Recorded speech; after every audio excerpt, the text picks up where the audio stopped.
Allah ridho kepada Nabi SAW, Allah ridho kepada para sahabat. Makanya kita kalau bilang, misalnya sebut nama sahabat Abu Bakar, kita bilang radhiyallahu anhu, Umar radhiyallahu anhu, maksudnya Allah ridho kepadanya. Nah, keridhaan Allah ini adalah nikmat yang paling besar yang didapatkan seorang hamba. Makanya dalam hadis tentang masalah ahli surga ya, kalau kita insya Allah sudah masuk dalam surga semuanya, dan kita berkumpul di sana karena keimanan dan amal soleh, maka Allah akan mengatakan kepada para hamba-hambanya, apakah sudah cukup apa yang aku berikan? Waktu itu kita sudah nikmatin istanah, dayang-dayang, makanan, pakaian, semua sudah dinikmati dan Allahu a'lam berapa lama. Tapi yang jelas waktu itu Allah belum menampakkan zatnya yang mulia. Maka Allah mengatakan, apakah kalian sudah puas dengan apa yang kuberikan? Maka kita semua ahli surga berkata, semoga kita termasuk ya, optimisme kita, bukan kita memastikan ahli surga, tapi kita mengatakan optimis dengan keimanan dan amal soleh, kita mengatakan itu. Maka ahli surga akan berkata, ya Allah, nikmat apa lagi yang kami inginkan setelah Engkau masukkan kami ke dalam surga dan selamatkan kami dari api neraka. Pernah saya sebutkan ada perkataan atau riwayat dari Ibnu Qayyim rahimahullah, nanti di istana kita di surga, Bapak Ibu sekalian, ada satu pintu di bagian belakang, itu kalau kita buka kita bisa lihat neraka, ya, dengan segala macam siksaannya, supaya kita langsung lebih menyadari lagi tentang besarnya nikmat surga itu. Nah, seperti itu kurang lebih. Maka ahli surga mengatakan, nikmat apa lagi yang kami inginkan setelah Engkau selamatkan kami, masukkan kami ke dalam surga, selamatkan dari api neraka. Maka di saat itu Allah berfirman, hari ini aku berikan kepada kalian keridhoanku. Nah, ridho Allah ini artinya Allah subhanahu wa ta'ala tidak akan marah pada makhluk tersebut. Allah akan penuhi kebutuhannya. Makanya minimal doa begitu, ya Allah ridho Allah kepadaku. Itu minimal doa. Kalau bisa kita berdoa macam-macam lebih bagus gitu ya. Minta semua nikmat itu dipertahankan. Nah, ini pendapat. Ada juga pendapat yang mengatakan hadis ini menjelaskan tentang waktu khusus menjelang duhur. Ya, makin dekat duhur maka makin masuk dalam hadis ini. Tapi saya bilang tadi pendapat yang paling kuat Allahu a'lam yang dimaksud sebenarnya waktu duha. Ya, waktu duha. Jadi kita kuatkan dengan tadi, jangan lupa ikuti dengan sholat duha. Kalau mau maksimal lebih bagus itu 4 rakaat. Walaupun 2 rakaat sudah cukup. Karena hadis tadi tentang 4 rakaat dipastikan Allah akan penuhi hajat kita pada hari itu. Lalu juga amal soleh akan dilaporkan di langit sampai menjelang duhur. Dan Nabi SAW mengatakan, dan aku ingin di waktu-waktu itu diangkat amal solehku di langit. Dan termasuk amal ibadah atau amal soleh yang baik adalah doa. Adalah berdoa. Ya. Juga seperti kalau kita masih punya orang tua hidup, ya bisa kita doakan, tidak harus tunggu meninggal. Ya, Rabbi ghfirli wali walidayya itu dibaca di saat orang tua kita hidup dan juga sudah meninggal. Dan kata para ulama, orang yang baca Rabbi ghfirli wali walidayya, dia mendapatkan pahala buat dirinya dan juga buat orang tuanya. Karena dia bilang Rabbi ghfirli, ya Allah ampuni aku, wali walidayya, dan kedua orang tuaku. Karena ada penyebutan orang tua, maka kemungkinan besar minta pengampunan buat diri sendiri akan diijabah oleh Allah.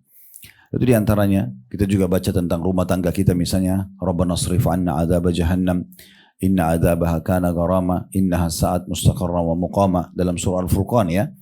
Ya Allah, alihkanlah kami, jauhkan kami siksa api neraka, karena siksanya itu sangat kekal, menyakitkan.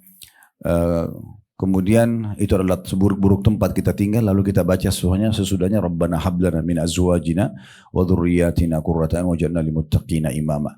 Ya Allah, jadikan pasangan kami, anak-anak kami penyejuk mata kami, dan jadikan kami pemimpin orang-orang yang beriman.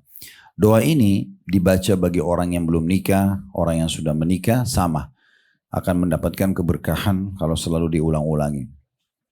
Nah, ini kurang lebih gambaran tentang masalah poin ke-29. Tentu sholat duha ini pendapat yang paling kuat, tidak ada batasnya Bapak Ibu ya. Jadi mau sholat 8 rakaat, mau 12 rakaat bebas. Ya. Tapi minimalnya 2 rakaat. Kalau mau mendapatkan tadi mustajab doa, maka kita sholat 4 rakaat.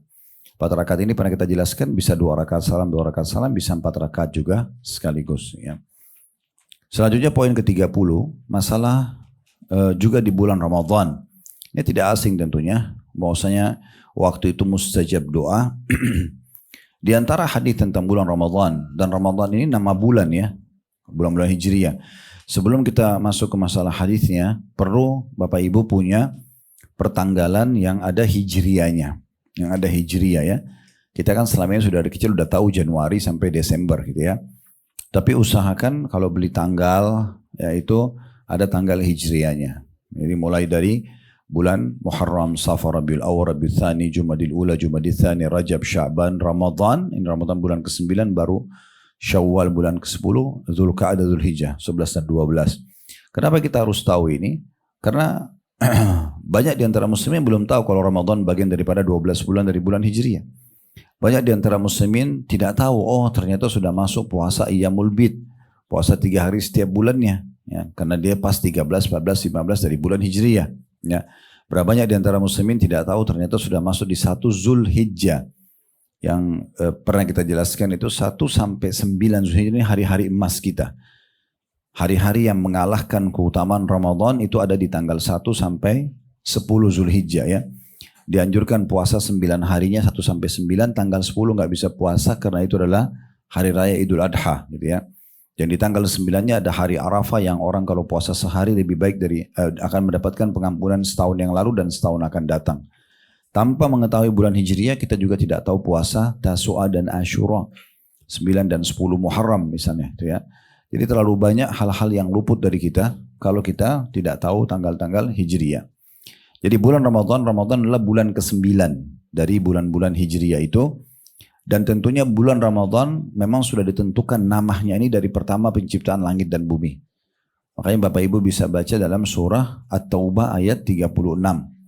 Ya. Allah mengatakan inna iddatash syuhuri indallahi 12 syahran fi kitabillah yauma khalaqas samawati wal arda minha arba'atun hurum.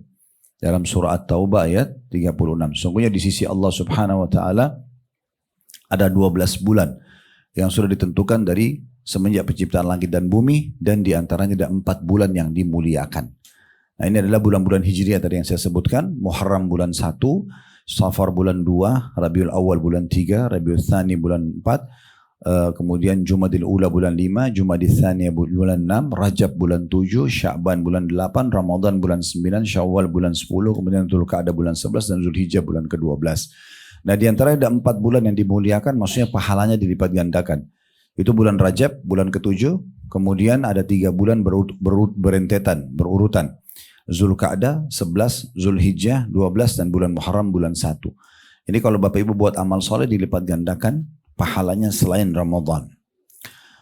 Baik, hadis tentang masa Ramadan sangat masyhur. Di antaranya adalah hadis Abu Hurairah radhiyallahu anhu, beliau berkata Rasulullah sallallahu alaihi wasallam bersabda, "Idza dakhala Ramadhanu futihat abwabul jannah wa ghullikat abwabul jahannam wa sullilatis syayatin."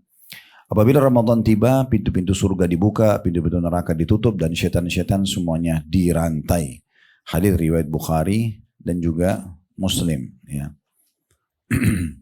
Kemudian hadits ini memberikan gambaran. Di dalam riwayat sebelumnya, sesudahnya saya baca dulu karena semakna.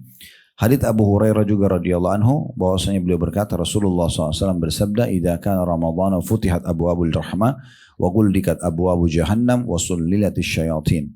Apabila Ramadan tiba, pintu-pintu rahmat dibuka, pintu-pintu neraka ditutup, dan setan-setan semuanya dirantai. Hadis ini diriwayatkan oleh Imam Muslim. Di sini hadis menjelaskan kalau tiba Ramadan dibuka pintu-pintu surga. Pertanyaan sederhana, apa manfaatnya pintu surga dibuka sementara kita belum bisa masuk? Maksudnya adalah dibuka pendaftarannya, Bapak Ibu sekalian, ya. Jadi kalau misalnya ada iklan di satu perusahaan atau satu kampus, tanggal sekian sampai tanggal sekian dibuka pendaftaran, ya. Orang yang mendaftar di tanggal-tanggal itu melamar kerja atau mendaftar untuk menjadi mahasiswa atau mahasiswi, kemungkinan besar diterima. Karena dia ikuti prosedurnya, tanggal sekian sampai tanggal sekian, gitu ya. Nah seperti itu kurang lebih gambarannya. Ramadan tiba 1 bulan penuh dibuka pintu-pintu surga. Pendaftaran. Makanya orang disuruh sibukkan diri untuk beribadah yang merupakan amal-amal ahli surga. Itu yang dimaksud dengan dibukanya pintu-pintu surga. Dan di riwayat kedua, pintu-pintu rahmat. Surga juga diistilahkan dengan rahmat Allah. Karena memang semuanya di dalamnya itu adalah kasih sayang dari Allah Subhanahu wa taala. Apapun nanti kita nikmatin adalah bentuk kasih sayang Allah Subhanahu wa taala. Dan apapun yang Bapak Ibu rasakan di dunia ini, dari nikmat makanan, minuman, pakaian, oksigen, apalah, pemandangan yang indah, intonasi suara yang indah, dan segala macam, semua ini adalah miniaturnya surga. Di surga nanti akan jauh lebih baik daripada itu. Dan Nabi SAW menyebutkan dalam sebuah hadis perumpamaan dunia kalian dengan akhirat, maksudnya dunia dengan surga, gitu ya. ibarat seperti nikmat-nikmatnya semua yang ada, ibarat seperti jari telunjuk yang dimasukkan ke dalam lautan lalu diangkat. Lihatlah berapa banyak air yang ada di telunjuk kita. Dan sebentar lagi dia akan kering kena angin. Nah seperti itu kenikmatan dunia, sementara surga itu seperti lautan yang luas.